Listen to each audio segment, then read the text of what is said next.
Innal hamdalillah nahmaduhu wa nasta'inuhu wa nastaghfiruhu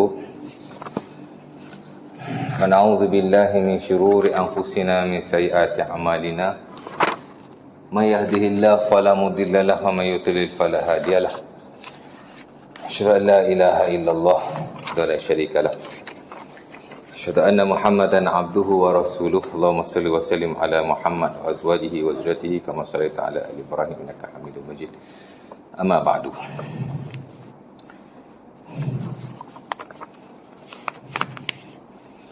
Syukur kepada Allah Subhanahu Wa Taala kerana pada malam ini kita akan sambung kuliah kita yang telah kita tinggalkan, ya. Daripada buku ini bersabit dengan doa dan zikir menurut syariat Islam seumpama yang telah diwahyukan kepada kita melalui Al-Quran dan juga hadis-hadis Nabi SAW. Di mana sebelum ini kita telah kongsi tentang pengertian doa, ya. Dari sudut bahasa, etimologi dan terminologinya, dan juga dari sudut istilah, ya. Dari sudut syarak ni bagaimana. Kemudian kita dah kongsi sebelum daripada ini juga tentang pembahagian doa, ya. Di mana ada doa ibadah dan ada doa permohonan, yakni doa munajat kepada Allah Subhanahu Wa Taala, ya. Doa ibadah ni ialah doa yang kita lakukan, ia memang ibadah kepada Allah Subhanahu Wa Taala. Sama ada ia berlaku dalam ibadah-ibadah khususiah seperti semayang, seperti puasa, ada doa-doanya, ada bacaan-bacaan, itu ibadah, ya. Hatta di luar daripada ibadah khususiah, masuk tandas, keluar tandas, masuk masjid, keluar masjid, itu semua ada doa-doa ibadah. Atau diistilahkan sebagai doa zikir.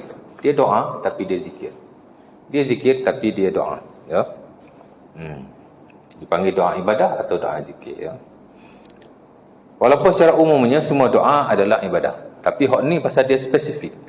Ada waktu-waktunya, ada situasinya, hatta ada bacaan-bacaannya, ya. Dan ia tidak boleh ditukar ganti, ya. Dan ini ditegaskan oleh ulama-ulama kita. Umpama Imam Al-Qurtubi rahimahullah ta'ala dalam tafsirnya, di mana katanya doa-doa seumpama ini la yajuzu tabdiluha, tidak boleh ditukar ganti. Walaupun maksudnya hampir sama. Doa masuk masjid, doa keluar masjid, lebih kurang aja. Masuk masjid, Allahumma ftahli abwaaba rahmatik. Ya Allah, aku minta kepadamu supaya dibukakan pintu-pintu rahmatmu. Keluar masjid, Allahumma inni as'aluka min fadlik. Wahai Allah, aku minta akan kelebihan-kelebihanmu. Lebih kurang aja. Boleh tukar.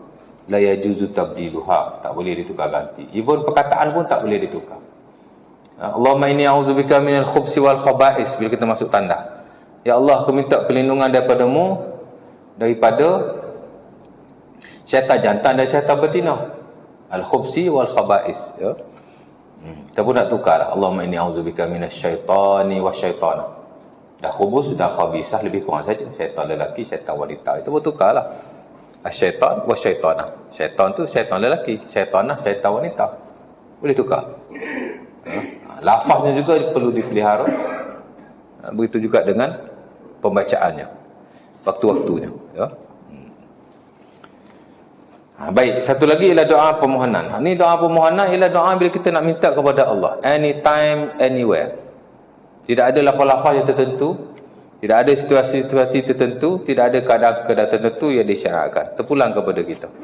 Cuma adalah waktu-waktu yang mustajab yang digalakkan untuk kita memanjatkan doa kepada Allah, ya. Boleh doa dengan lafaz kita sendiri, tapi ada adab-adabnya, iaitu yang akan kita bincangkan. Dalil persyaratan doa banyak dalam Quran. Allah Ta'ala sebut tentang doa. Ada puluhan ayat Allah Ta'ala sebut tentang doa. Salah satunya ayat yang paling masyhur, wa qala rabbukum ud'uni astajib lakum innal ladzina yastakbiruna an ibadati sayadkhuluna jahannama dakhirin. Itulah surah Ghafir ayat 60. Ini ayat yang paling famous lah dalam bab doa. Dan berkatalah Tuhanmu, berdoalah kepadaku, nescaya aku akan memustajabkannya. bagi kamu.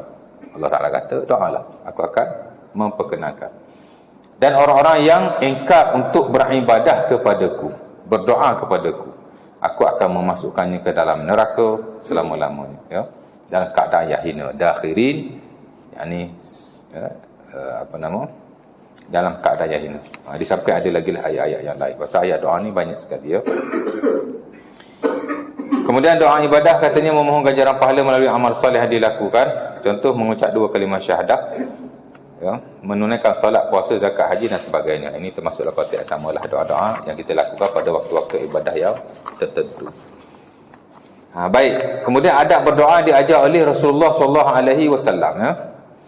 Selain daripada definisi doa. Definisi ni benda yang penting sebenarnya, walaupun tak perlulah kita belajar secara spesifik. Tapi kalau kita belajar ahkamu syar'i, ya, hukum hakam syarak, benda pertama yang dibincangkan ialah definisi. Penting definisi ni. Sebab itu kita tak bincang satu hukum, hatta satu perkara yang dikaitkan dalam syarak, melainkan setelah didefinisikan. We have to define. Kita kena definisikan terlebih dahulu, ya. Hatta bukan dalam hak ewa, hukum yang bersabit dengan ibadah, muamalah juga. Saya 2-3 hari lepas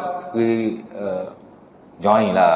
Saya tak ada kena-mengena pun, tapi pergi join kan, tentang mesyuarat tentang wakaf dia, perkembangan wakaf. Saya buat PhD Islamic Finance, jadi ada isu-isu seumpama itu, kita pergi join lah, ya, di hotel di Shah Alam. Banyak yang dibincangkan adalah definisi. Kita nak kembangkan harta-harta yang tidak berkembang, terutama harta-harta wakaf. Orang wakaf tanah, banyak tanah-tanah yang diwakafkan tapi tidak dikembangkan, kan? Kita jangan ingat nak kembangkan ekonomi ni hanya dengan kegiatan-kegiatan yang bersifat komersial, macam perniagaan, pelaburan, sewaan, hatta hari ni gadaian, kan. Rupanya kegiatan-kegiatan yang tidak bersifat komersial macam wakaf boleh dikembangkan. Di banyak negara termasuk Singapura lebih maju daripada kita buat wakaf ni. Dia buat istibdal wakaf, harta wakaf yang tidak dikembangkan dia ganti dengan harta yang lain, dia kembangkan. Oh, hebat. Tapi nak cerita, benda yang paling banyak dibincangkan ialah definisi. Kita nak ubah banyak benda, tapi kalau definisi tak diubah, tak boleh buat. Definisi tu, kita hendaklah, antara show yang diketengahkan ialah kita hendaklah mendefinisikan semua tu. Nak struktur, kena definisi. Nak struktur tu, kena definisi. Bincang buat definisi je. Kita tukar tulis je, tulis poin-poin apa yang penting tu, kan. Tengok perbahasan mereka. Ni sekolah-sekolah muamalah, profesor lah. Seriously, saya faham 20% dia. Hal lain lagi 80% saya tak faham. Banyak melibatkan liga-liga, ya, documentation. Mana kita tahu, kan. Nak cerita definisi ni kadang penting juga, tuan, ya. Kerana daripada definisi kita faham, ya, akan sesuatu perkara itu. Dan ulama tidak membahaskan satu benda melainkan setelah didefinisikan. Kena definisi dulu. Jadi kita dah definisi dah, ya, doa. Apa itu doa? Baik. Kalau tak ingat boleh tengok YouTube saya. Saya masuk dalam YouTube. Tekan je Hasan Sungai Buloh. Tekan zikir, akan keluarlah. Surah-surah majid saya mengajar zikir termasuk surah ni. Baik. Jadi ada adab doa. Selain daripada definisi, selain daripada jenis-jenis doa, selain daripada definisi doa, selain daripada jenis-jenis doa dan ayat-ayat yang bersabit pensyariatannya, kita akan belajar juga tentang adabud doa, adab doa. Sehingga kita lihat dalam buku-buku zikir yang muktabar, dalam buku-buku doa yang muktabar, biasanya kalau buku zikir ni dia sekali dengan buku doa, zikir dan doa dia sekali, pasal dia satu topik sebenarnya. Al-Imam An-Nawawi rahimahullah, bila dikarang buku zikir Al-Azkar min Kalam Sayyidil Abrar, tu buku zikir muktabar tu, ya. Apa yang dimuatkan dalam buku itu bukan hanya zikir tapi doa sekali. Pasal zikir dengan doa ni dia satu topik. Az-zikru wa doa, zikir dan doa. Begitu juga ulama-ulama yang lain, bila dia karang pasal zikir, dia mesti masuk pasal doa. Bila dia karang pasal doa, dia mesti masuk pasal zikir. Dan antara bab yang terpenting dalam hak ehwal doa atau zikir ialah adabud doa awi zikir. Adab doa dan zikir, antara bab yang besar lah. Atau kalau kita lihat ulama kita sendiri, Syekhul Islam Al-Imam Zakaria Al-Ansari rahimahullah. Ulama tu kalau orang belajar fiqh mazhab Syafi'i dia akan kenal lah, kenal sangat lah. Walaupun dia ulama fiqh, dia ada buku zikir yang dia syarah daripada buku zikir karangan Al-Imam Az-Zarkashi rahimahullah. Nama dia Al-Azhiyah fi Ahkamil Ad'iyah, hukum hakam zikir. Az-Zarkashi karang buku itu diringkaskan oleh Zakaria Al-Ansari rahimahullah. Antara benda yang banyak dinukilkan oleh beliau ialah tentang adab doa, adab doa. Ya. Dan sebagian adab doa ni adab zikir juga, sama saja, lebih kurang. Dalam buku ini, adab zikir yang diketengahkan hanya, ataupun adab doa yang dikenakan hanya 7 saja. Tapi Al-Imam Zakaria Al-Ansari menukilkan adab doa daripada Al-Quran dan hadis-hadis Nabi SAW tak kurang daripada 30 banyak. Dan saya kira adab doa yang paling banyak yang saya baca yang dinukilkan ialah apa yang dinukilkan oleh beliau berbanding yang lain. Kalau ikut Imam Nawawi dalam Al-Azkar, adab doa yang dimasukkan hanya 10 saja. Dan begitu juga ulama-ulama lain tidak banyak. Tapi dia sampai 30.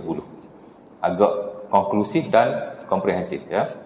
Dan saya ada tulis juga di sini, insya-Allah taala. Tapi saya baca dululah yang dinotakan dalam buku ini.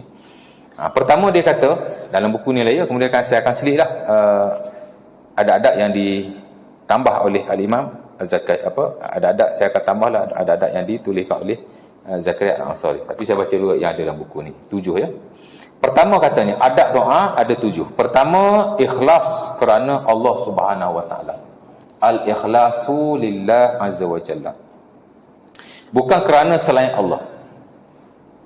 Seperti riak, menunjuk-nunjuk. Ujub, kagum dengan diri sendiri, ya. Sum'ah, yakni suka dipuji, suka diangkat oleh orang lain. Kita suka orang puji kita, itu dia panggil sum'ah. Suka kemasyhuran, ya. Takabur, berlagak dan bangga diri, besar diri, dan lain-lain sifat yang buruk yang disebut sebagai sifat mazmumah lah, ya. Jadi dia kata nombor 1 kena ikhlas kerana Allah Subhanahu wa taala. Kita bukan doa kerana menunjuk-nunjuk, riak. Riak ni daripada perkataan ra'a yura'i ria'an ataupun mura'at. Riak ni makna buat benda nak tunjuk kat orang, ya.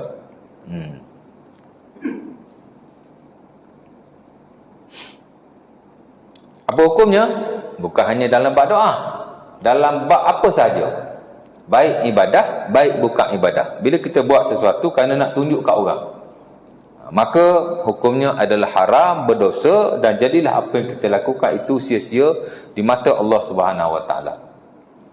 Ya, sebab itu kita kena sentiasa memperbaiki apa yang kita buat, ya, agar kita buat tu kerana Allah Subhanahu wa taala. Tapi kadang-kadang syaitan kan, dia mari hasut kita.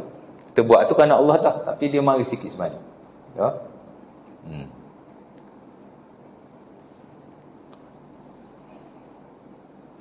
Jadi macam mana kita nak tentukan ataupun nak jadikan satu benda kita buat bukan kerana nak tunjuk-tunjuk?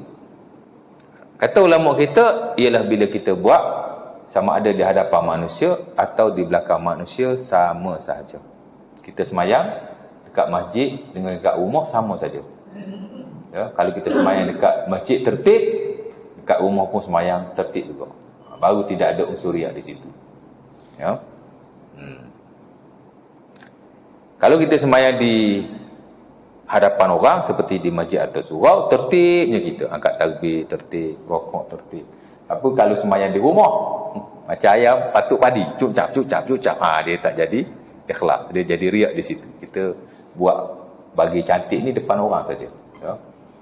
Tapi adakah maksud kita pergi masjid pakai cantik-cantik, semayang kat rumah tak cantik, riak juga ke ustaz? Wallahu ta'ala alam. Sebab kalau kita fikir dalam hal tu dia ada nas. Allah Ta'ala sebut dalam surah Al-A'raf, Khuzu zinatakum inda kulli masjid. Ya ayuhan nas, khuzu zinatakum inda kulli masjid. Surah Al-A'raf ayat ke-12. Kata Allah, ya ayuhan nas, khuzu zinatakum inda kulli masjid. Wahai manusia, ambillah perhiasanmu setiap kali kamu ke masjid. Dia ada dua pentafsiran. Pertama, kena tutup aurat. Yang kedua ialah kena pakai cantik-cantik bila kita pergi ke rumah Allah Subhanahu Wa Taala. Dia lain lah. Jadi kalau kita mari masjid pakai cantik-cantik, kalau kat rumah pakai biasa-biasa semayang, mudah-mudahan taklah termasuk riak. Sebab pergi ke masjid ni ada tuntutan khas supaya kita pakai ni bagi lawa-lawa pasal kita nak ke rumah Allah. Ya. Mudah-mudahan. Tapi kalau kat rumah pun kita pakai cantik, kat masjid kita pakai cantik lagi bagus. Tapi kalau ada perbezaan lah, ya, maka mudah-mudahan taklah termasuk riak. Tapi kalau hak tadi boleh jadi masuklah riak, kemungkinan besar. Sebab kalau di masjid kita semayang dengan tertib, di rumah kita semayang tidak tertib, jadi nampak sangatlah kita semayang depan manusia dia bagus. Ya. Jadi kena elakkan. Tapi kalau dah suruh pemakai, saya ingat tak ada masalah pun. Yang kedua, ujub, kagum dengan diri sendiri, sama juga. Untuk jadikan kita ikhlas, selain daripada kita buat tu bukan kerana kita nak tunjuk kat orang, ialah kita jangan ada perasaan ujub ataupun besar diri, kagum dengan diri sendiri, jangan ada lah, ya. Bila kita buat satu ibadah, kita rasa kita ni lebih baik daripada orang, kita rasa kita ni lebih bagus daripada orang lain. Kalau kita semayang, rasa mungkin aku semayang paling tertib sekali kot. Mungkin lah tengah-tengah semayang, mari perasaan macam tu. Ya. Kadang-kadang kita bangun semayang di tengah malam. Tengah malam ni tuan-tuan, dia senyap-senyap aja kan. Ya. Kalau di kampung-kampung, mungkinlah pukul 4 pagi, 4:30 pagi, biasa 1 hour before subuh tu, bunyilah ayam, kokak-kokak kan. Kokak-kokak. Kat bandar ni nak bunyi apa, tak bunyi apa kan. Senyap-senyap. Ya. Tiba-tiba mari ujub. Boleh jadi malam ni time ni aku seorang je semayang kot. Dia mari perasaan macam tu kan. Kita mari rasa kita ni bagus. Dia memang ada. Jadi kita tak nak pun, tapi dia mari perasaan macam tu. Hatta saya sendiri pun, kalau kita bangun semayang di tengah malam, kita rasa macam kita bagus pada orang. Pasal orang lain semua tidur, kita semayang. Ada orang tak semayang macam masa ni. Jadi mari tanya diri sendiri.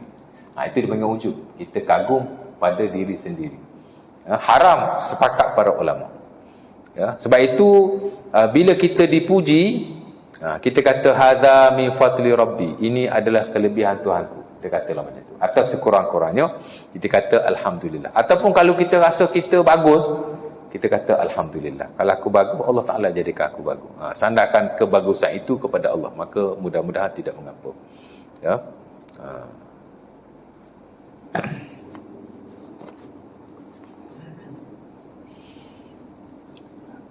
Jadi tak boleh riak, tak boleh ujub, tak boleh sum'ah. Sum'ah ni suka dipuji orang. Tadi kita rasa kita bagus, riak nak tunjuk kat orang. Ujub rasa kita bagus daripada orang. Sum'ah ni kita suka dipuji atau memang kita nak dipuji. Itulah masuk sum'ah. Ya. Nak dipuji tak boleh. Tapi kalau suka dipuji, dia kena tengok. Kalau kita suka dipuji sehingga membawa kepada bangga diri, itu tidak boleh. Ya, tapi kalau kita suka dipuji, setakat kita rasa gembira kerana dipuji orang, maka tidak mengapa. Tak ada masalah. As long as kita kembalikan kelebihan itu kepada Allah Subhanahu Wa Taala. Sebab Rasulullah SAW dalam Sahih Muslim ditanya oleh Ibnu Mas'ud, "Ya Rasulullah, ara'aita ar-rajula idza 'amila khairan fayahmiduhu 'alaihi nas?" Wahai Rasulullah, apa pendapatmu jika seorang lelaki itu melakukan kebaikan, jika tiba-tiba dia dipuji oleh orang lain? Nabi kata, tilka ajil bushra al-muslim. Itu adalah berita gembira orang muslim di dunia. Sebelum dia dipuji oleh Allah Ta'ala di akhirat, sebelum dia dapat habuan yang baik di akhirat, dia dipuji dulu di dunia. Nabi tak marah lah. Nabi kata, itu berita baik orang yang beriman di dunia. Jadi kalau orang puji kita, tak apa, as long as kita tak rasa bangga diri, kita tak minta dipuji, dan kita tak rasa besar dengan benda itu. Lebih baik kita kembalikan pujian itu kepada Allah.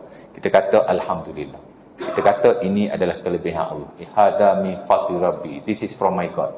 Jadi tak ada masalah sama sekali. Jadi kalau dipuji, asal-asal dipuji, Allah Ta'ala alam tidak salah. Melihat kepada bagaimana bila kita dipuji. Kalau kita main rasa riak, main rasa ujub, tak boleh lah. Tapi kalau kita kembalikan pujian itu kepada Allah, maka tidak mengapa sama sekali. Malah memang kita perlu puji memuji sesama manusia. Memang perlu. Orang buat benda baik, takkan kita tak puji kot, kan? Kita disuruh memuji juga.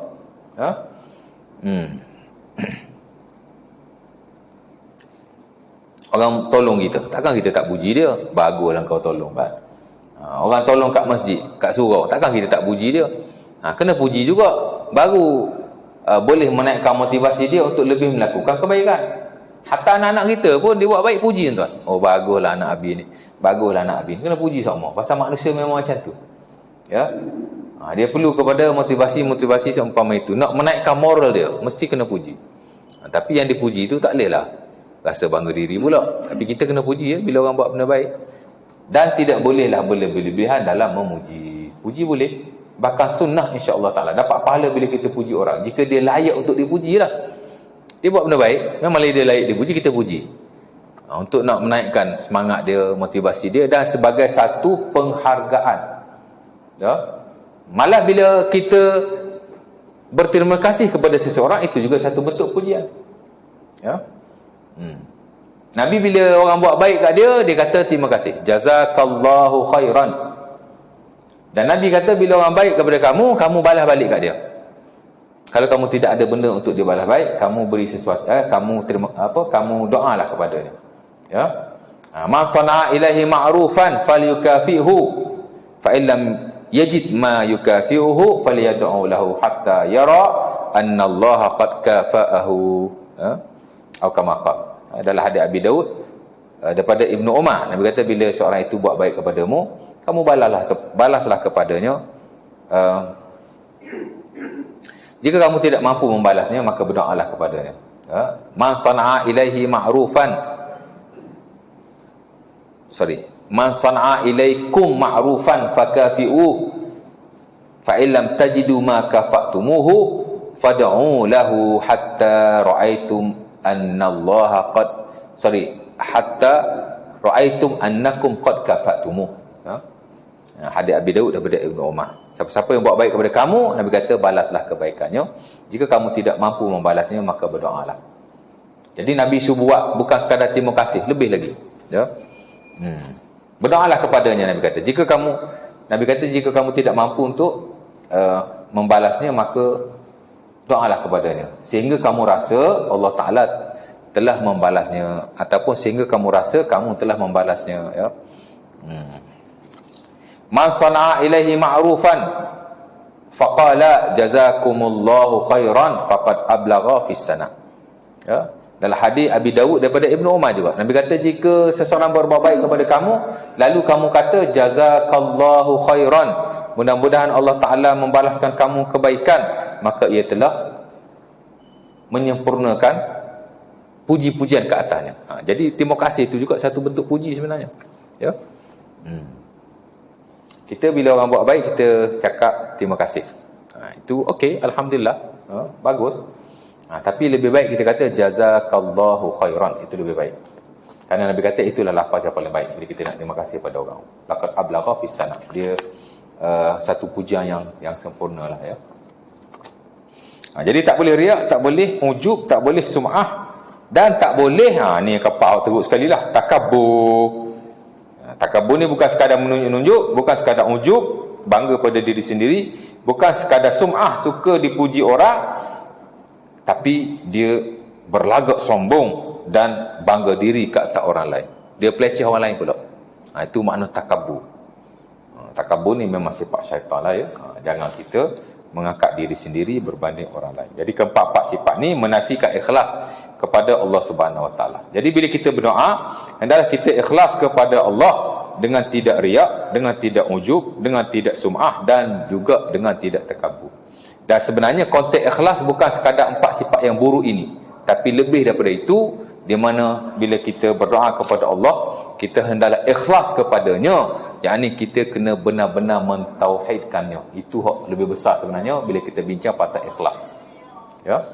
Sebab itu Al-Imam Zakaria Al-Ansari dalam bukunya itu, adab doa tu, Ahkamul Asiyah yang diringkaskan itu, dia mendefinisikan doa ni ialah ikhlas, yakni benar-benar mentauhidkan kepada Allah Subhanahu Wa Taala. Memang syarat dimustajabkan Allah, kita kena benar-benar mentauhidkan Allah Subhanahu Wa Taala. Buktinya ialah dalam surah Al-Jin ayat ke-20, Allah Taala kata, "Qul innama ad'u rabbi la usyriku bihi ahada." Ya.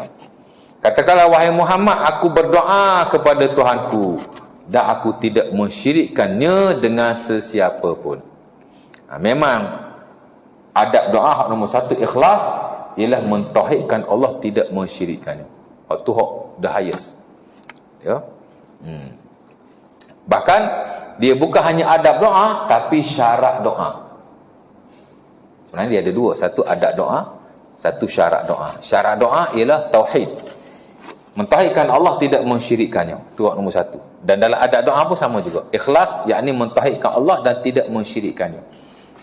Ya. Dan keempat-empat ni sebenarnya juga dalam konteks syirik. Bila kita riak, kita syirik sebenarnya. Bila kita ujub, kita syirik sebenarnya. Bila kita sum'ah juga termasuk dalam syirik. Of course lah bila kita takabur, dia termasuk dalam konteks syirik, benda-benda seumpama ini. Ya. Dan Allah Ta'ala marah. Sebab itu benda-benda seumpama ini disebut sebagai syirik yang kecil. Syirik ada dua. Satu syirik yang besar, ya, beribadah kepada selain Allah. Satu lagi syirik yang kecil. Hak ni syirik yang kecil lah. Jadi bila sebut ikhlas, kita hendaklah ikhlas kepada Allah, kita hendaklah bersihkan daripada kedua-dua kesyirikan itu. Syirik yang besar dan syirik yang kecil-kecil hak tadi, riya. Ya. Allah Subhanahu Wa Taala berfirman dalam surah Al-Bayyinah ayat ke-5. Para ulama kita bila bercakap tentang ikhlas, banyak ayat dalam Quran. Yang paling banyak dibaca, ditulis oleh para ulama ialah surah Al-Bayyinah ayat ke-5. Dalam kitab fiqh pun, dalam kitab zikir pun, kalau sebut ikhlas, inilah ayatnya. Wa ma umiru illa liya'budullaha mukhlishina lahuddin. Dan mereka tidak diperintahkan melainkan supaya mereka menyembah Allah dengan mengikhlaskan ibadat kepadanya. Doa termasuk ibadah. Ya. Bahkan Allah Subhanahu Wa Taala sebut dengan jelas dalam surah Ghafir yang saya baca tadi, ud'uni astajib lakum, doalah kepadaku, aku akan memustajabkan kepadamu. Innalladzina yastakbiruna an ibadati. Allah Ta'ala sebut doa, kemudian Allah Ta'ala kata sesiapa yang tidak mahu beribadah kepadaku. Nampak? Doa tu adalah ibadah. Ya. Daripada ayat ini, sayadkhuluna jahannama dakhirin, mereka akan masuk neraka dan kata hina. Sementara memang ada hadis Nabi sebut dalam hadis Turmuzi daripada Nu'man bin Bashir, kata Nabi, ad-du'a ialah ibadah. Doa adalah ibadah. Ad-du'a mukhul ibadah. Doa adalah otak kepada ibadah. Jadi doa ni walaupun kita kata ada doa ibadah, ada doa munajat, kedua-duanya adalah ibadah sebenarnya. Cuma nak membeza-bezakan dari sudut kriteria dia, sifat dia tu. Tapi dua-dua tetap ibadah. Dua-dua adalah ibadah kepada Allah Subhanahu Wa Taala. Hadis Nabi banyaklah ya tentang ikhlas, bukan hanya bersabit dengan doa, tapi dalam semua benda yang kita lakukan sebenarnya mesti ikhlas kepada Allah Subhanahu Wa Taala. Ya. Apa-apa kita buat lillah. Ya. Jangan sembahyang saja, lillah. Jangan puasa saja, jangan baca Quran saja. Semua benda baik yang kita buat, kita cuba sebaik mungkin untuk kita buat lillahi ta'ala. Ya. Ada orang tanya, adakah menjadi syarat bila kita buat sesuatu lillahi ta'ala, kita tidak mengambil upah, mengambil gaji, mengambil allowance, mengambil sagu hati? Tidak sama sekali. Ya. Harus kita ambil daripada balasan dunia atau akhirat untuk kerja baik yang kita lakukan. Cuma kita tak boleh buat untuk benda tu. Dan kita tidak boleh meminta-minta atau berlebih-lebihan. Ya. Itu dimuktamadkan di sisi majoriti ulama kita, walaupun ada sikit sebanyak khilaf dalam hal itu. Ya. Asal-asal kita buat kerana Allah. Kalau kita kata mengambil habuan dunia, tidak menjadikan seseorang tu ikhlas ataupun menafikan keikhlasan. Oh, kesianlah orang kerja jadi cikgu, ambil gaji apa pahala dia, malah boleh berdosa. Mufti ada gaji, ya. Orang kerja agama semua tak boleh ambil upah tetap, ya. Kalau tak tetap pun macam allowance sagu hati tak boleh. Tidak sama sekali, ya. Dan Nabi SAW memberikan habuan-habuan tertentu kepada para sahabatnya. Ini kita belajar dalam fiqh muamalah, hatta dalam standard mazhab Syafi'i, umpamanya tulis oleh Syekh Wahbah Zuhaili dalam Muqtamad Al-Mazhab Syafi'i pun sama. Banyak hadis Nabi SAW di mana Nabi memberikan sebahagian daripada harta yang ada kepada sahabat-sahabatnya yang bersama baginda membantu, ya. Antaranya adalah hadis Abi Daud, Nabi bagi pada Umar Al-Khattab, "Atani Rasulullah ba'dal ataya." Nabi bagi kepada aku sebahagian daripada pemberian. Dan dia tak ambil. Faqultu ya Rasulullah, a'ti man huwa afqaru minni. Wahai Nabi, berilah kepada orang yang lebih fakir berbanding diriku. Umar ni dia banyak tolong Nabi. Nabi bagilah sikit upah kat dia, kan. Bagi sabati lah, bagi alam. Ambil lah kamu sikit. Tak payahlah Rasulullah, aku buat ni ikhlas. Bagilah orang lain. Ada orang lebih miskin pada aku ni. Aku ada juga harta sikit. Ya. Ya. Assalamualaikum.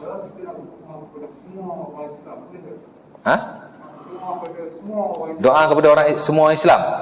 Boleh. Kenapa?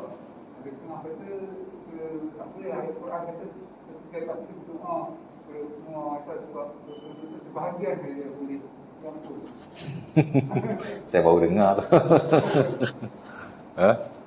Mana boleh, tak boleh. Dalam Quran Allah Taala kata walladzina ja'u min ba'dihim yaqulun rabbana ighfir lana dzunubana wa ikhwanana alladzina sabaquna bil iman wa la taj'al fi qulubina ghillan lil ladzina amanu rabbana innaka raufur rahim. Dalam surah Al-Hasyr ayat 10 Allah Taala kata orang Islam dia berdoa, rabbana ighfir lana dzunubana, ya Allah ampunkanlah dosa kami, wa ikhwanana alladzina sabaquna bil iman, dan saudara-saudara kami yang mendahului kami dalam keimanan. Muslim-muslimat lah tu yang telah meninggal, ya. Wala taj'al fi qulubina ghillan lil ladzina amanu, janganlah jadikan dalam hati kami ni ada sifat dengki kepada sang muslim. Mana ayat tu Allah Taala ajar doa kepada orang-orang Islam yang telah meninggal dunia. Sama. Okey, konteks yang sama aja. Digalakkan kita doa kepada muslimin muslimat. Memang digalakkan. Hatta dalam hadis Al-Imam Tirmizi rahimahullah daripada Abi Hurairah, Nabi kata man istaghfara lil muslimina wal muslimat kutiba lahu minal hasanat ka'adad al-muslimin wal muslimat. Siapa-siapa yang minta ampun untuk muslimin muslimat, maka ditulis baginya kebaikan mengikut bilangan muslimin dan muslimat. Memang sepakat para ulama digalakkan kita minta ampun, berdoa untuk muslim muslimat. Tahu saya yang kata tak boleh, saya tak pernah dengar lah, ni first time. Memang digalakkan. Lepas tu bila kita doa, Allahumma ighfirli wa li walidayya wa li jami'il muslimina wal muslimat.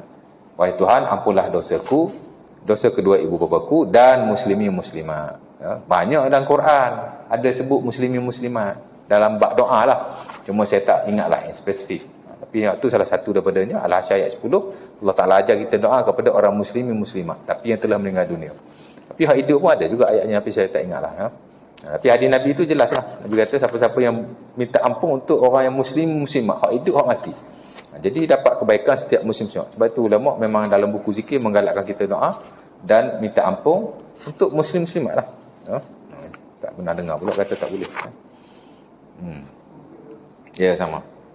Saya nak habiskan yang ni sikit, ya. Mana tadi? Kat mana tadi, ya? Masa Haji tanya tengah-tengah tadi, ada poin kat situ tu. Dia cakap apa tadi? Haji? Ya.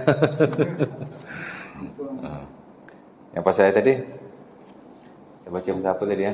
Nak habiskan itu. Ada benda tu, ada poin kat situ tu. Saya baik Haji ingat. Dia tanya, dia ingat. Jadi Abu Bakar As-Siddiq, Umar Al-Khattab dia kata tak payahlah bagi kat aku, kan, bagi kat orang lain. Nabi kata idza u'tita min hadzal mal faqbalhu fa innahu rizqum minallah saqahu ilaik. Nabi kata kalau kau dapat orang bagi dengan sebab kebaikan kau buat daripada harta ini, maka ambillah, ia ada rezeki Allah Ta'ala yang dia berikan kepada kamu. Maka kata Ibnu Umar, selepas daripada itu, bapaknya yakni Umar Al-Khattab tidak pernah menolak pemberian yang orang beri kepadanya, dia akan ambil, ya. Tapi dengan syarat lah, min ghairi mas'alatin wala israfi nafsin, tanpa meminta-minta dan tanpa israfi nafsin, berlebih-lebihan. Minta pun tidak, berlebih-lebihan pun tidak. Hatta mengharapkan pun kalau boleh jangan. Tapi kalau orang bagi boleh ambil. Itu kalau tak ada orang kata apa. Tapi kalau gaji tu memang dah ada penjawatan, ada gaji, maka tidak ada masalah sama sekali, ya. Baik, jadi syarat yang pertama kena ikhlas saja, ya. Dan kita doa kepada Allah, Allahumma ja'alna minal mukhlisin. Itu doa amat-amat digalakkan. Wahai Allah, jadikanlah kami di kalangan orang-orang yang ikhlas. Orang ikhlas ni dia ada dua. Satu al-mukhlisin, satu al-mukhlasin. Dua-dua ada dalam Quran, dua-dua adalah hadis Nabi. Apa beza? Al-mukhlisin ialah orang yang ikhlas. Al-mukhlasin orang yang diikhlaskan. Tak sama tu. Al-mukhlasin dia lebih tinggi. Orang ni memang Allah Ta'ala pelihara. Apa dia buat dia mesti ikhlas. Allah Ta'ala jaga dia akan ikhlas setiap masa. Al-mukhlasin orang yang telah diikhlaskan oleh Allah. Ya. Para anbiya, ya. Orang-orang solihin yang memang Allah Ta'ala sayang ke dia. Satu lagi al-mukhlisin, ini am. Kita lah. Mudah-mudahan kita minta kepada Allah. Jadikan kita bukan hanya mukhlisin, tapi mukhlasin. Mukhlasin, ya. Sebab itu syaitan, bila Allah Ta'ala halau dia daripada syurga, kan, dia minta dengan Allah. Dia kata, wa bi'izzatika la'ughwiyannahum ajma'in. Demi keagunganmu wahai Tuhan, aku akan sesatkan semua manusia. La'ughwiyannahum ajma'in. Aku akan sesatkan semua manusia. Illa ibadaka minhumul mukhlasin. Melainkan mereka-mereka di kalangan hamba-Mu yang telah diikhlaskan. Jadi orang yang telah diikhlaskan oleh Allah, dia tidak akan terpedaya dengan syaitan, ya. Boleh kita doa Allahumma ja'alni minal mukhlasin, boleh kita doa Allahumma ja'alni minal mukhlisin. Dua-dua merujuk pada ikhlas. Cuma beza, mukhlisin dia am, mukhlasin orang yang ikhlas tapi dia telah diikhlaskan oleh Allah. Dia lebih highest lah, ya. Nampak? Mudah-mudahan insya-Allah taala. Ada soalan lagi? Nak tanya apa-apa? Ya.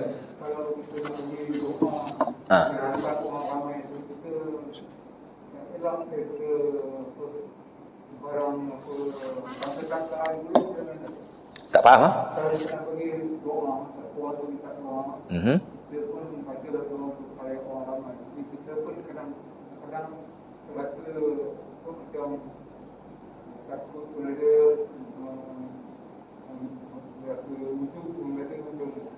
Bila doa depan orang, rasa tu kalau dia datang, kadang-kadang perasaan macam tu dia datang, kita tepislah, maka dia tak ada masalah. Itu maksudnya. Ialah bila kita doa, kita rasa ujub. Kenapa boleh rasa ujub tu? Kita ujub tu masuk macam mana? Rasa bangga diri. Ujub ni makna bangga diri.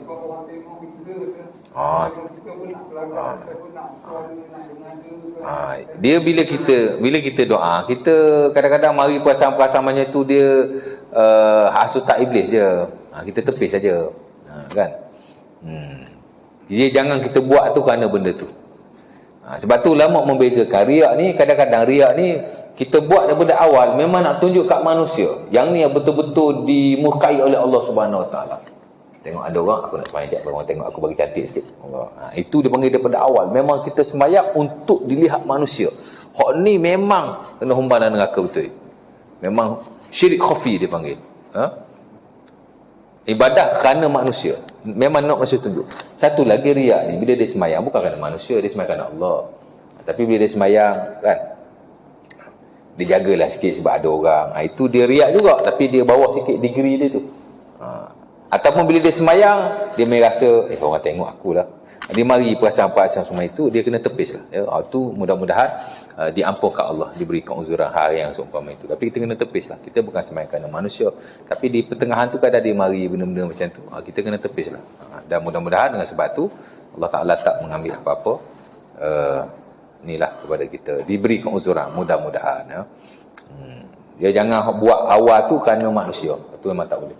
Sepakat para ulama. Tapi kalau dia mari celah-celah tu biasalah, manusia kan. Kita pun bukannya maksum. Ada je datang kan. Tapi kalau kita doa bersendirian ke, di khayat ramai ke, berdoa dengan cara yang paling baik lah, dengan khusyuknya, dengan tawaduknya. Bukan kerana kita nak tunjuk kat orang, tidak kan. Kita jadi tekong. Doa mestilah kita doa dengan lafaz yang baik, dengan cara yang paling baik, ya. Bukan kerana kita buat tu kerana orang, tapi kerana memang itu dituntut, kita buatlah. Kita tak timbul isu nak tunjuk kat orang, ujub tak timbul, insya-Allah. Boleh boleh. Jadi saya rasa mungkin setakat itu dulu. Ada nak tanya lagi je? Ya tak apa. Banyak pun tak apa. Apa beza kita buat sesuatu ikhlaskan Allah dengan beza yang diikhlaskan? Ikhlas kerana Allah dan diikhlaskan. Dia secara umumnya dia tak ada beza. Dua-dua merujuk pada ikhlas. Cuma beza bila kita buat sesuatu kerana Allah, itu ikhlasnya am. Diikhlaskan ni maksud Allah Ta'ala pelihara dia. Dia ni orang yang Allah Ta'ala sayang. Memang kalau dia buat benda, Allah Ta'ala akan ikhlaskan. Ya, Allah Ta'ala jaga dia, preserve. Dia diikhlaskan oleh Allah. Ya. Dia ada sikit sebanyak perbezaan. Jadi ada yang sebut tadi, al-mukhlisin, orang yang ikhlas. Ikhlas. Kita buat sesuatu kerana Allah, kita ikhlas. Diikhlaskan ni maksud Allah Ta'ala yang mengikhlaskan dia. Allah Ta'ala jaga dia. Allah Ta'ala sayang pada dia, Allah Ta'ala jaga dia. Apa dia buat, dia mesti ikhlas. Dia lebih al-mukhlasin, orang yang diikhlaskan oleh Allah, dia lebih tinggi daripada sekadar al-mukhlisin. Al-mukhlisin ni kita lah kan. Mana kata kita buat tu memang kita cuba sebaik mungkin ikhlas. Tapi adakah kita ikhlas betul-betul kerana Allah? Adakah Allah Ta'ala terima ikhlas kita? Jauh sekali kita tak tahu adakah kita diikhlaskan oleh Allah. Kita pun tak tahu.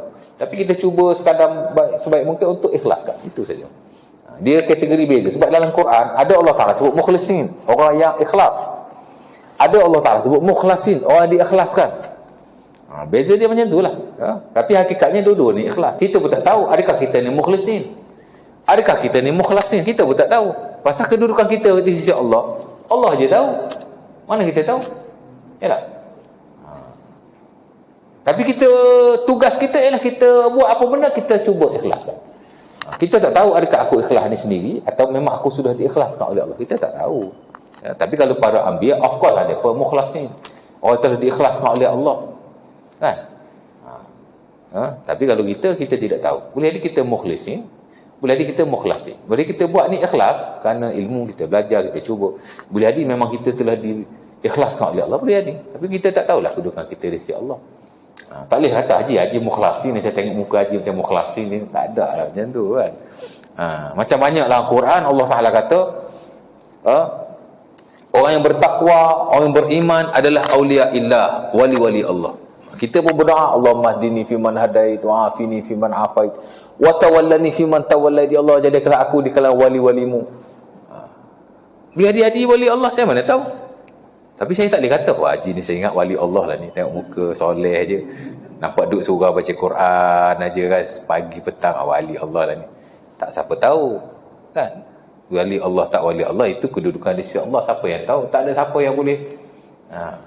Hatta kalau Nabi, mungkin kita tahu kerana dia menerima wahyu daripada Allah. Tapi orang yang special, yang disebut dalam Quran, banyak nama-nama yang baik kan. Mana kita tahu?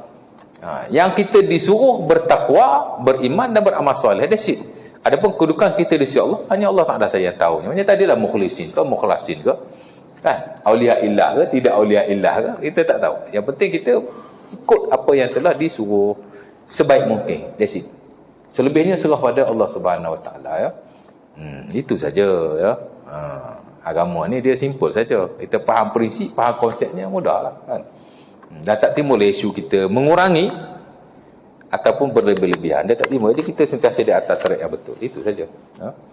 Mudah-mudahan. Ada soalan lagi? Ya. Jadi benda ni rasanya biasa. Tapi dah berumur ni jadi macam-macam bertanya-tanya. Satu, sembahyang duduk. Kenapa? Selalu dia orang sebut dia semayang duduk atas kursi. Kalau katakan duduk macam ni, Mak. Kenapa? Sebab dia dah uzur dah ataupun rasa letih nak terawih dia dekat ni. Jadi boleh tak kalau dia duduk memulakan semayang tu macam ni, lepas tu rukuknya sikit dan sujud habis lah. Macam mana? Okey, tak apa. Dia sebenarnya asal ibadah ni dia senang saja. Kita buat setakat yang kita mampu. Itu dia punya prinsip asas. Dalam mana-mana buku fiqh, dalam mana-mana mazhab, prinsip ibadat ni ialah kita buat setakat yang kita mampu. Jangan menguranginya dan jangan berlebihan, melebihi daripada konteks syarak. Tak boleh juga, dia panggil takalluf. Kita tak boleh sembahyang sambil berdiri, kita paksa diri sembahyang sambil berdiri. Kadang-kadang boleh dimakruh. Kalau membahayakan diri, malah boleh membawa kepada kerosakan yang lebih besar.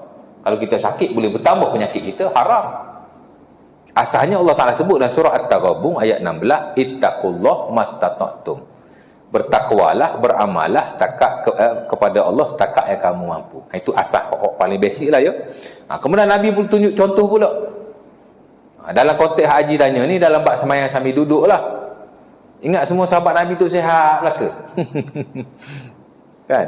Ada yang sakit. Hatta Nabi sendiri pun sakit. Nabi sembahyang sambil duduk di hujung usianya. Kata Aisyah dan Musnad Ahmad, Ra'aitu Nabi aksar ma yusalli qa'idan. Aku lihat Nabi banyak sembahyang dekat keadaan duduk. Masa dia hujung-hujung tu kan. Dulu-dulu Nabi sembahyang cergas. Di hujung-hujung usia Nabi ni lambat sikit pasal dah tua kan. Dah berumur. Tak adalah tua mana. Nabi ni wafat umur 62 atau 63. Kan? Siapa 62 sini? Ada orang saya jumpa umur 62 tahun. Saya muda lagi ustaz, strong lagi. Ada rasa muda lagi? Muda lagi. Tapi Nabi dah lemah, dia lambat bergerak. Sehingga Nabi katalah hadits Tirmizi, la tubadiruni fa innahu qad budintu. Jangan kamu mendahului aku kerana badan aku telah berat. Nabi bergerak secara perlahan-lahan. Sebab tu dulu Nabi semayang tak ada duduk istirahat. Tapi dia hujung-hujung Nabi duduk istirahat. Sebab itu sebagian ulama kata duduk istirahat tu tak sunnah, pasal duduk istirahat tu tak ada zikir. Mana ada part dalam semayang tak ada zikir? Cuba cari. Ada? Satu je duduk istirahat. Tak ada zikir sebab dia hanya duduk untuk rehat. Nabi dah tua, Nabi dah tak larat. Ya. Tapi mazhab Syafi'i sunnah lah duduk istirahat. Jangan lepas ni tak duduk istirahat pula. Ni saya cerita konteks nak relate dengan yang Haji cakap tadi ya. Jadi Nabi pun banyak semayang duduk. Cuma Nabi ni dia tak duduk atas kursi lah ya. Nabi duduk secara atas lantai. Duduk secara bersila. Tapi tak ada masalah as long as dia duduk ya. Ada cara-caranya. Ada sahabat Nabi nama Nu'man bin Bashir, dia tanya Nabi pasal solat ni. Nabi kata sallu qa'iman fa illam tastati' fa qa'idan. Sahih Bukhari. Nu'man bin Bashir bukan Umrah bin Husain dia tanya Nabi tentang semayang. Nabi kata semayang berdiri kalau kau tak mampu duduk. Jadi boleh duduk atas lantai, boleh duduk atas kursi, boleh. Tengok ke mudaratan ataupun keuzuran yang kita ada. Kalau kita sakit lutut, confirm tak boleh bersemayang atas lantai pasal lutut kena bengkok. Jadi macam mana kita nak semayang duduk atas duduk? Nabi semayang duduk. Masalahnya kita nak semayang atas lantai. Nabi semayang atas lantai lah. Semayang atas lantai juga. Macam mana hang nak semayang atas lantai? Hang sakit lutut. Tak boleh bengkok. Aduhlah semayang atas kursi. Dia tak ada isu atas kursi, atas lantai. Tak ada masalah sama sekali. Memanglah Nabi tak semayang atas kursi. Walaupun Nabi boleh semayang atas kursi. Tapi kita tak tahu Nabi sakit tu macam mana. Lututnya ke macam mana. Ada riwayat Nabi sakit lutut tapi dia dhaif. Ya? Jadi tengok. Kalau boleh semayang atas lantai, that is good. Itu lebih baik sebenarnya. Tapi kena tengoklah sakit kita macam mana. Kalau kita sakit, setakat sakit tak larat nak berdiri. Daripada duduk atas kursi, duduk atas lantai lebih baik. Pasal dia boleh duduk. Tapi kalau dia sakit, setengah-setengah sakit yang memang tak boleh duduk atas lantai, macam sakit lutut. Tak boleh duduk atas lantai tuan. Kena bengkok kan. Duduk atas kursi. Tengoklah macam mana. Duduk atas kursi, that is fine. Ya? Tak ada masalah sama sekali. Kalau melibatkan keuzuran, dia tidak makruh. Bahkan harus, dalam setengah keadaan boleh jadi wajib. Kalau dia memudaratkan lebih berat lagi. Jadi duduk atas kursi. Cuma kata nak rokok macam mana ustaz? Nak sujud macam mana? Kalau kita boleh qiyam, kita kena qiyam. Jangan kata kita duduk atas kursi daripada awal sampai akhir, mentang-mentang duduk atas kursi. Kalau dia asalnya benda yang kita boleh buat tak gugur, wajib kita buat. Macam dalam semayang. Qiyam boleh? Boleh. Rokok boleh? Boleh. Sujud tak boleh, kena duduk atas kursi. Sujud saja atas kursi. Adapun duduk dengan rokok kena berdiri. Dan rokok macam biasa. Tanya sujud, baru duduk. Apa kita nak sujud macam mana tak? Tundukkanlah kepala kita. Kan? Kita semayang. Tunjuk contoh sikit lah ya. Kita semayang, berdiri boleh kan? Berdiri macam biasa. Rokok boleh, rokok macam biasa. Bila nak sujud, baru kita duduk, kita sujud. Kena sujud begitu ustaz sampai, tak perlu. Tunduk saja biasa. Isyarat sebagai sujud. Kerana sujud telah gugur. Yang kita buat sekarang ni ganti kepada sujud. Jadi sekadar kita menundukkan badan kita, walaupun tidaklah terlebih rendah daripada rokok. Tak apa, sebab rokok tadi sempurna. Sujud ni yang tak sempurna. Lainlah kalau dua-dua tak sempurna. Rokok dengan sujud kita buat dua-dua dalam keadaan duduk. Barulah sujud dilebihkan berbanding rokok. Contohnya, bila kita qiyam, kan? Berdiri. Tapi rokok tak boleh. Tak boleh nak rokok sambil berdiri. Asal nak rokok nak jatuh. Asal nak rokok sikit nak jatuh. Kena rokok sambil duduk. Jadi rokok sambil duduk sikit je lah. Tapi bila sujud, sami Allah mahamidah, sujud dia kena lebih daripada rokok. Bila dua-dua tu kita buat duduk. Tapi kalau rokok macam biasa, sujud saja duduk, tak perlu disamakan. Nak bagi rokok lebih, sujud lebih rendah daripada rokok. Tak perlu. Tapi kalau dua-dua tu duduk, baru nak ada beza. Sebab Nabi suruh dalam hadis Al-Baihaqi, sujudmu rendahkan berbanding rokokmu, bagi ada beza. Tapi kalau kita rokok macam biasa, tak apa. Cuma, sebagai ulama pula kata, kalau kita boleh rokok, walaupun sekadar macam tu, tak apa.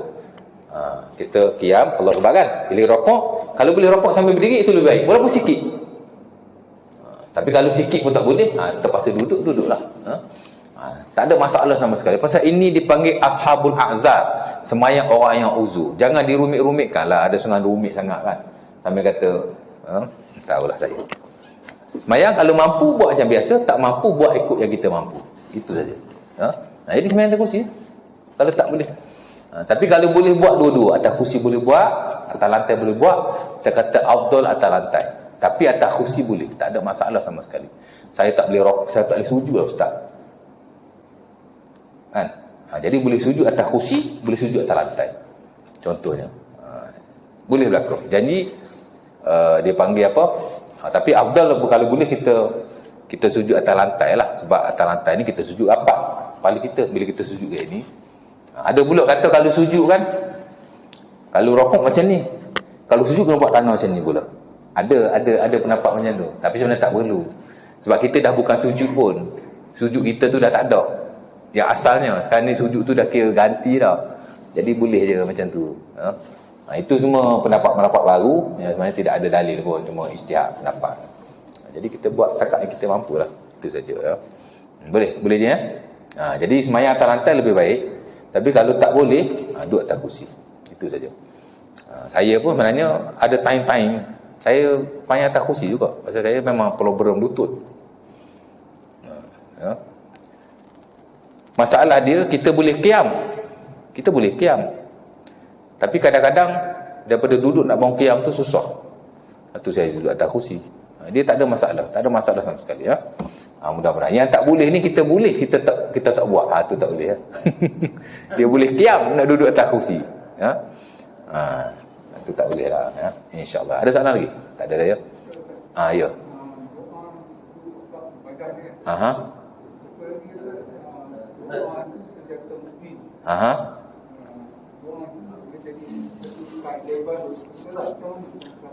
Doa ibadah, doa senjata mukmin. Kenapa?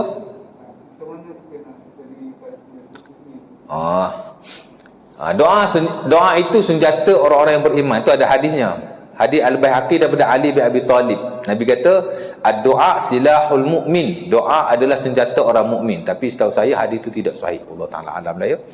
Tapi ada ulama menjadikan hadis itu sebagai dia panggil nilai tambah lah, nak tunjuk bahawa doa ni satu ibadah yang penting. Selain daripada munajat kita kepada Allah, dia senjata kepada kita. Bila kita nak lawan orang-orang yang bukan Islam, yang jahat-jahat, atau nak lawan musuh-musuh Islam, ataupun nak lawan syaitan, memang kita disuruh berdoa kan. Doa ni kan boleh menolak bala, boleh kita kan. Jadi memang dia senjata kepada orang beriman. Makna dia tu betul, walaupun mungkin sanak dia tidak sahih. Hatta ada ulama karang buku zikir, Al-Imam Az-Zahabi rahimahullah, tak silap saya, ataupun Ibnu Hajar, Al-Imam Ibn Hajar atau Az-Zahabi. Saya pernah baca buku itu dulu. Dia ada buku zikir, nama dia nama buku zikir dia adalah Silahul Mu'min, senjata orang beriman. Memang doa dan zikir ni senjata orang beriman. Kita tengok Rasulullah SAW bila dia nak pergi berperang, memang dia berperang macam biasa, buat aturan, buat strategi, buat itu, buat ini kan. Tapi Nabi juga doa. Sehingga bila Nabi doa ketika perang Badar, Nabi angkat tangan setinggi-tingginya sampai jatuhkan air rida. Dari doa. Sebab dia juga satu senjata orang beriman. Nabi Musa AS nak lawan Fir'aun. Memang Allah Ta'ala bagi mukjizat yang berbagai-bagai kepadanya. Dalam pada itu dia masih berdoa, Rabbi najini minal qaumiz zalimin. Allah Ta'ala sebut dalam Quran. Allah Ta'ala ajar dia baca doa, Rabbi najini minal qaumiz zalimin. Akhirnya dia dimenangi oleh Allah Ta'ala ke atas Fir'aun. Doa memang senjata orang beriman. Ya. Jadi dalam banyak hal memang kita bergantung kepada Allah Subhanahu Wa Ta'ala. Macam mana kita nak bergantung kepada Allah? Melalui doa. Di samping tawakal, di samping husnuzan billah, baik sangka dengan Allah, dan di samping hal-hal yang lain. Tapi doa memang senjata kita.